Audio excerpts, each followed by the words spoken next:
Baik, bismillahirrahmanirrahim. Assalamualaikum warahmatullahi wabarakatuh. Perkenalkan, nama saya Piki Maulana Kurniawan, NIM 1912100175, kelas PIE semester 5. Di sini saya akan menjelaskan terkait desain kurikulum dalam mata kuliah kurikulum berbasis literasi.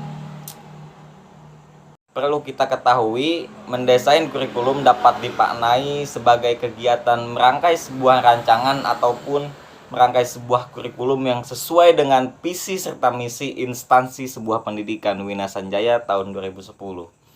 Dan Henry Ellington dalam Hamalik mengemukakan bahwa desain kurikulum merupakan sebuah proses pengembangan, perencanaan, validasi, implementasi serta evaluasi.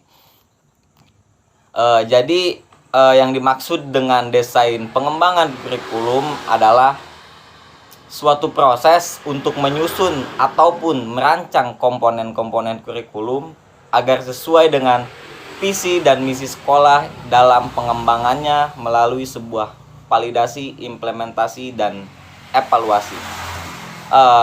Prinsip-prinsip dasar pengembangan desain kurikulum dalam mendesain sebuah kurikulum.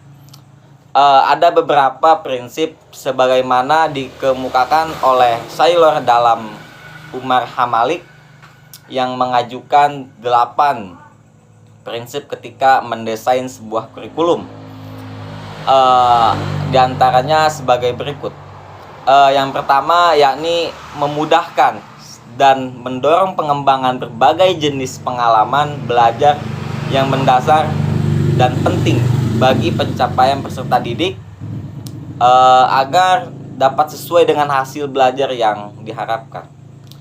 Dan yang kedua, ada sebaiknya memuat sebagai pengalaman belajar yang bermakna dan dapat menunjang dalam mewujudkan sebuah tujuan-tujuan pembelajaran, terlebih khusus untuk para peserta didik yang dalam sebuah proses pembelajaran masih dalam bimbingan pendidik.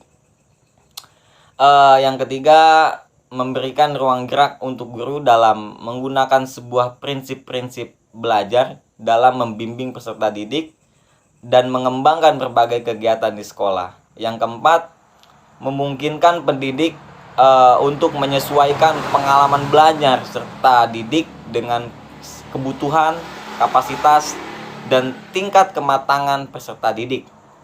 Yang kelima, desain kurikulum harus membuat pendidikan mampu mempertimbangkan berbagai pengalaman belajar yang akan diperoleh peserta didik di luar sekolah, kemudian berusaha. Yang keenam, menyediakan pengalaman belajar yang kontinu agar pengetahuan dan pengalaman belajar peserta didik dapat berkembang dan sejalan dengan pengetahuan terdahulu yang telah mereka miliki. Yang ketujuh, desain kurikulum harus menolong peserta didik dapat menumbuhkan watak kepribadian, pengalaman belajar, serta nilai-nilai demokrasi yang menjiwai sebuah kultur.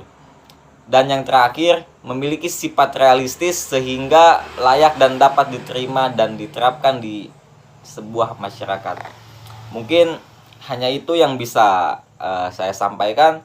Kurang lebihnya mohon maaf, karena di sini kita sama-sama belajar. Jadi mohon dimaklum. Al-haqqu min rabbik fala takunanna minal mumtarin. Kebenaran hanya milik Allah, jangan sesekali kamu menjadi orang yang ragu. Wassalamualaikum warahmatullahi wabarakatuh.